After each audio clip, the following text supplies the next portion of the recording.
हम ना अक्सर एक कंप्लेन करते रहते हैं कि इंडिया कभी भी चाइना और नॉर्थ कोरिया के जैसा ओलंपिक्स में गोल्ड मेडल नहीं ला सकता।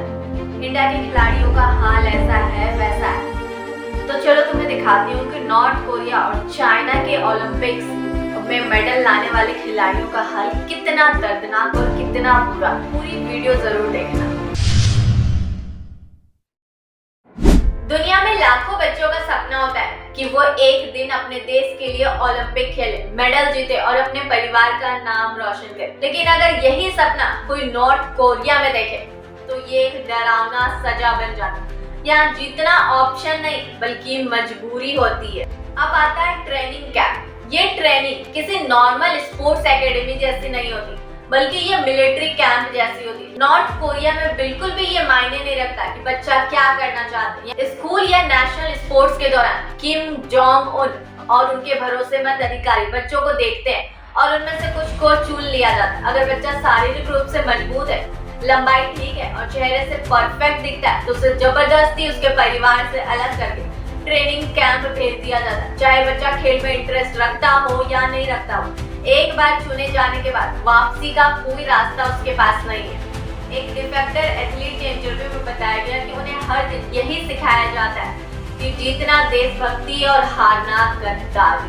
इंटरनेशनल मुकाबले में भेजने से पहले खिलाड़ियों का आइडियोलॉजिकल टेस्ट लिया जाता है। जिन खिलाड़ियों पर जरा सा भी शक होता है कि बाहर की दुनिया देखकर भाग सकते हैं या किसी से बात कर सकते हैं, उन्हें टीम से निकाल दिया जाता है। अगर कोई एथलीट मेडल लेकर लौटता है, खासकर गोल्ड, तो उसे हीरो बना दिया जाता है। लग्जरी घर, गाड़ी, पब्लिक सम्मान और सरकारी सुविधाएं नहीं। लेकिन अगर कोई खिलाड़ी हार जाए तो हारने वाले खिलाड़ियों को पब्लिकली शर्मिंदा किया जाता है। घंटों तक आलोचना की जाती, उनके परिवार तक को सजा दी जाती। 2010 फीफा वर्ल्ड कप में हार के बाद नॉर्थ कोरिया टीम को 6 घंटे तक जनता के सामने अपमानित किया गया। इसके बाद खिलाड़ियों से जबरदस्ती मजदूरी करवाई जाती है।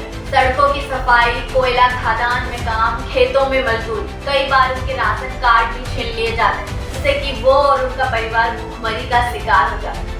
नॉर्थ कोरिया में राशन के बिना जीना लगभग नामुमकिन है। फिर खिलाड़ी भाग क्यों नहीं जाते? यही सवाल है ना आपके मन में। तो इसका जवाब है कि 24/7 निगरानी। हर खिलाड़ी के साथ दर्जनों सरकारी अधिकारी होते हैं जो हर पल नजर रखते हैं कि वो किससे बात कर रहा है, क्या बोल रहा है, कहाँ जा रहा है। और अगर कोई भागने की कोशिश करता है तो उसके परिवार को जेल में डाल दिया जाता है, टॉर्चर किया जाता है। इस डर की वजह से कोई खिलाड़ी भागने के बारे में सोचता भी नहीं है। आज तक सिर्फ गिने चुने एथलीट ही नॉर्थ कोरिया से भागे हैं। अब बात करते हैं ओलंपिक्स। तो क्या ये ओलंपिक है या पॉलिटिक्स? नॉर्थ कोरिया के लिए खेल सिर्फ खेल नहीं है बल्कि पावर दिखाने का तरीका।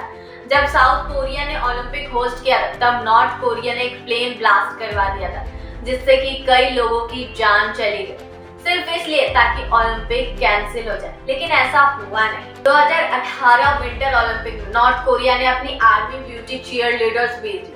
पूरी दुनिया उनकी खूबसूरती और परफॉर्मेंस की बात करने लगी। लेकिन सच्चाई ये भी थी कि ये लड़कियां कोई प्रोफेशनल चीयर लीडर नहीं बल्कि स्कूल और कॉलेज की छात्राएं थी जिन्हें जबरदस्ती चुना गया था। उनके ऊपर भी सख्त नियम थे। किसी से बात नहीं, कोई एक्सपीरियंस शेयर नहीं। अच्छा परफॉर्म किया तो गिफ्ट, जरा सी गलती तो पब्लिक सजा और मजदूरी। नॉर्थ कोरिया के लिए ओलंपिक खेल नहीं, पॉलिटिक्स है। इसलिए तो 40 साल में पहली बार नॉर्थ कोरिया ने टोक्यो ओलंपिक में हिस्सा नहीं लिया। कोविड का बहाना देकर, क्योंकि असल में वो कंट्रोल खोने से डर रहे थे कि टोक्यो ओलंपिक में कहीं कोई और न जीते। यहाँ खिलाड़ियों को सिर्फ फिजिकली नहीं बल्कि मेंटली भी तोड़ा जाता है। घंटों की हार्ड ट्रेनिंग, कम खाना, नींद की कमी और लगातार ब्रेन वॉशिंग। उन्हें ये बताया जाता है कि वो सुप्रीम लीडर के चुने हुए सैनिक हैं। इसलिए आपने कभी भी नॉर्थ कोरियन खिलाड़ियों को मीडिया से खुलकर बात करते नहीं देखा। वो सिर्फ अपने लीडर की तारीफ करते क्योंकि उनके दिमाग को उसी तरह से ट्रेन किया जाता। ये थी नॉर्थ कोरिया के एथलीट्स की डरावनी सच्चाई। चाइना के ओलंपिक्स में बाहर से जो चमकता हुआ गोल्ड मेडल हमें दिखाई देता है ना, उसके पीछे एक ऐसी अंधेरी दुनिया छुपी है जिसकी कीमत छोटे छोटे मासूम बच्चे चुकाते हैं। चीन में हर साल हजारों बच्चों को जबरदस्ती उनके स्कूल और घर से उठा स्पेशल ट्रेनिंग कैंप्स में भेज दिया जाता है। 24 घंटे में से 16 घंटे सिर्फ ट्रेनिंग, दर्द और जुल्म होता है उन बच्चों में। इन बच्चों से बचपन छीन लिया जाता है, परिवार से दूर कर दिया जाता है और उन्हें ये सिखाया जाता है कि उनका एकमात्र मकसद देश के लिए मेडल जीतना है। और धीरे धीरे उनके दिमाग में ये बात बैठा दी जाती है और यही उनकी जिंदगी है, यही उनका धर्म है और यही उनकी पहचान है। जब ये बच्चे थक कर रोते हैं, जब इनके शरीर जवाब देने लगते हैं, तब भी ट्रेनिंग नहीं रुकती। इन्हें साल में सिर्फ 2-3 बार ही माता पिता से बात करने दी जाती और वो भी बेहद सीमित समय के लिए। खाने पीने से लेकर सोने तक सब कुछ सरकार के कंट्रोल में होता है। मिठाई, खेल, दोस्त के साथ हंसना, इन सब चीजों का इन बच्चों की जिंदगी में कोई नाम नहीं होता। और इन बच्चों का सिलेक्शन भी बेहद क्रूर तरीके से किया जाता है। सरकारी अधिकारी स्कूल स्कूल जाकर बच्चों के शरीर की जांच करते, हाइट, बोन डेंसिटी, कंधों की चौड़ाई, फ्लेक्सिबिलिटी, और फिर तय कर दिया जाता है कि कौन बच्चा जिम्नास्ट बनेगा, कौन स्विमर, कौन वेटलिफ्टर और कौन तीरंदाज। कई बच्चों को तो उस खेल का नाम तक नहीं पता, लेकिन फिर भी उन्हें उसी खेल में झोंक दिया जाता है। एक मशहूर चीनी एथलीट ने बताया था कि वो बचपन में ज्वेलर बनना चाहते थे, लेकिन एक फिजिकल टेस्ट के बाद से उसे जबरदस्ती डाइविंग ट्रेनिंग कैंप भेज दिया गया, जबकि उसे तैरना तक नहीं आता था। ट्रेनिंग कैंप में पहुंचते ही बच्चों का ब्रेन वॉश शुरू हो जाता है। उन्हें बताया जाता है कि उनका गोल क्या है और उनका गोल्ड मेडल ही उनकी आजादी की चाबी है।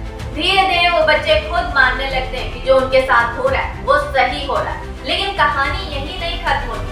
कई एथलेटिक्स को बेहतर परफॉर्मेंस के लिए बिना बताए एक्सपेरिमेंटल दवाइयां और सप्लीमेंट्स दिए जाते हैं, जिनके साइड इफेक्ट उनकी पूरी जिंदगी बर्बाद कर देते हैं। कुछ खिलाड़ी कभी मां नहीं बन पाते, कुछ के शरीर हमेशा के लिए विकृत हो जाते।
आपको इस कहानी में सबसे ज्यादा चौंकाने वाला और डराने वाला क्या लगा? अगर आपको ये वीडियो इन्फॉर्मेटिव लगा हो तो इसे ज्यादा से ज्यादा शेयर करें, चैनल को सब्सक्राइब करें, बेल आइकन जरूर दबाएं। मिलते हैं नेक्स्ट वीडियो में, बाय बाय।